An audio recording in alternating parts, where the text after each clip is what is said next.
你有没有发现，在你和小伙伴们讨论男神帅点的时候，总会有人突然插进一句：一群娘娘腔，哪有帅的，都不如谁帅，好看中带着男人味，那才叫帅。说白了，每一个突然聊死的天，可能都是年长几岁的人对年轻人的经验歧视在作怪。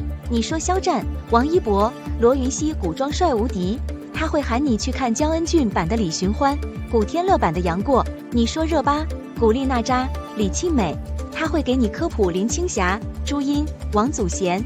被强势灌输了复古风审美标准之后，年轻人的审美观念有转变吗？并不会。年轻一代对那些创造经典的老去一代的男神女神不了解，自然也不会感兴趣。因为1999年的小李飞刀，1995年的神雕侠侣，比新生代的出生日期还要早。其实抛开年龄导致的经验差异，现在年轻人的审美标准也在发生变化。阳刚男人味不再是对男神的评判标准，绝对的颜值优势也不能让人更钟情某个人。人品、性情、业务水平、情商、智商、朋友圈全部列入考量。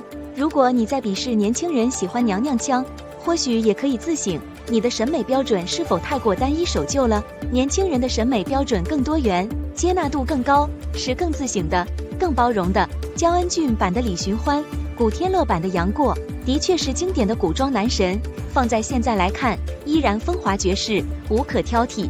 但因为画质、年代久远等原因，年轻人没看过，不了解也是情有可原，不代表审美缺陷。反观之，难道你所讨厌的娘娘腔小鲜肉，他们的影视作品你都看过吗？